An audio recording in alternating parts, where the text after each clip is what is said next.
కళ్ళు తెరువు కశ్యపపుత్ర. హిరణ్యకశ్యప, నేను నీ తపస్సుకి ప్రసన్నుడనయ్యాను. ఏ వరం కావాలో కోరుకో. అన్నీ కావాలి.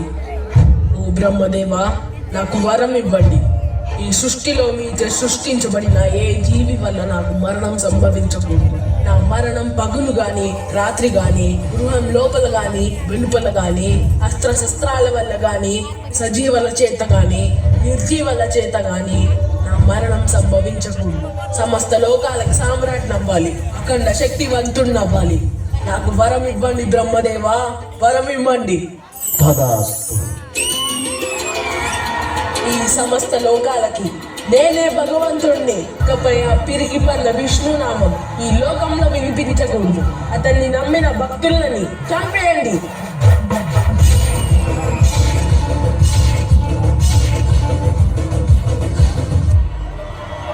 ఇక మీరందరూ నేను చెప్పిన విధంగానే పనులు చేయాలి.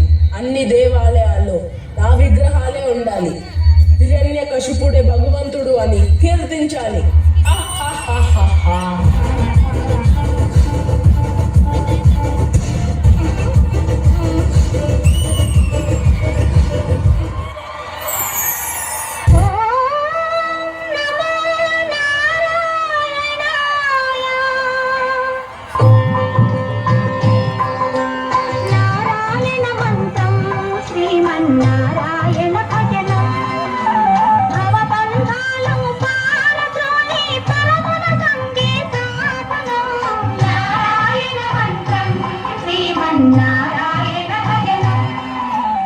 రాకుమారా, మీరు విష్ణువుని పూజించడమా? ఈ విషయం మీ తండ్రి గారికి తెలిసిందంటే అనర్థం సంభవిస్తుంది. మీరు అసురు జాతికి కాబోయే మహారాజు. మీరు విష్ణువుని పూజించడం సవ్యం కాదు. నేను అసురుణ్ణి, కానీ భక్తికి జాతితో సంబంధం ఏముంది? భక్తి అనేది మనసుకి సంబంధించింది. పదండి, మీ తండ్రి గారు వెంటనే తీసుకొని రమ్మన్నారు. రా కుమారా రా. నువ్వు రాబోయే కాలంలో ఆ సింహాసనం అధిష్ఠించాలి. అసురుల జాతి భవిష్యత్తు నీ చేతిలో ఉంది. రాజు కర్తవ్యం ఎలా ఉండాలో నీ నోటంట చెప్తే వినాలనుంది. చెప్పు రాకుమారా, చెప్పు. తండ్రి గారు, రాజు కర్తవ్యం ఏంటంటే అతను భగవంతుడి పట్ల తమ ప్రజల్లో భక్తిని నింపాలి. ఆ భగవంతుడే శ్రీ మహావిష్ణువు. ఆయనే ఈ సృష్టికి తండ్రి. ప్రహ్లాదా, ఆపు నీ విష్ణు సూక్తి. ఇకపై నీ నోట నుంచి ఆ విష్ణునామం పలకకూడదు. నీ తండ్రి అయిన నేనే ఈ సృష్టికి భగవంతుడిని. మర్చిపోయావా? ఆ విష్ణువే మన శత్రువు. నన్ను క్షమించండి తండ్రి. నేను భగవాన్ విష్ణుని ఎప్పటికీ నా శత్రువులు స్వీకరించలేను.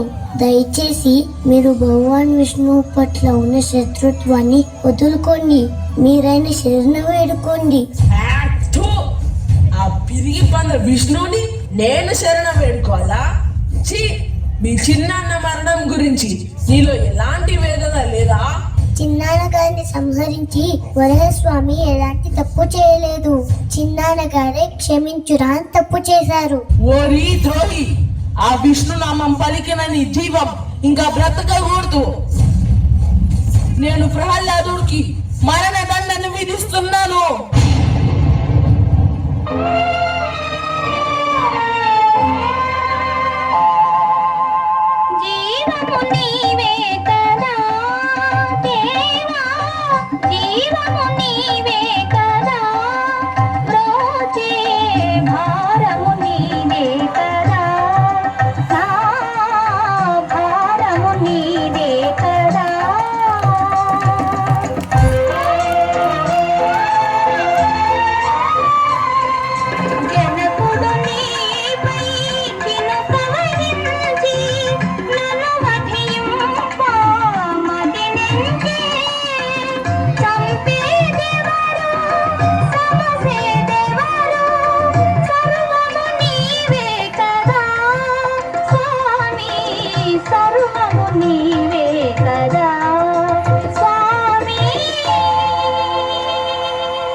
ప్రభు, ఎంత ప్రయత్నించినా ప్రహ్లాదుడి మరణం సంభవించట్లేదు. ఏదో శక్తి అడ్డుకుంటుంది.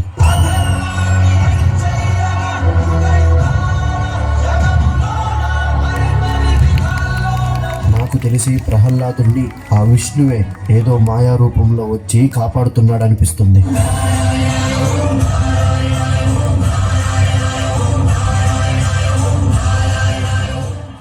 సోదరి హోలికా సాయంతో కూడా ప్రహ్లాదుని ఏమీ చేయలేకపోతున్నావు.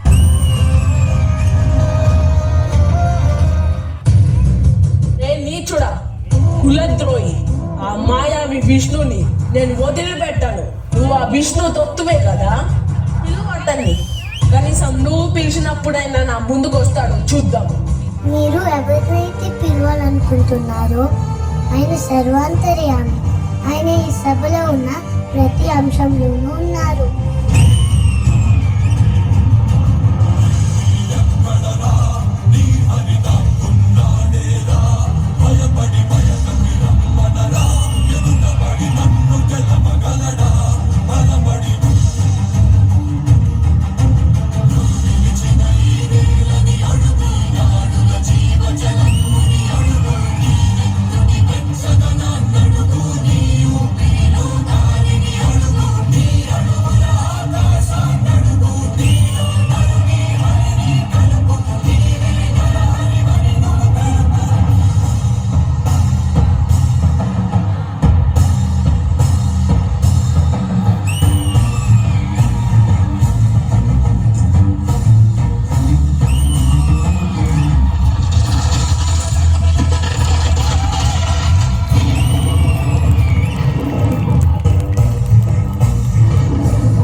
హిరణ్యకశ్యప, నీకు ఇది ఎప్పుడు అర్థమవుతుంది?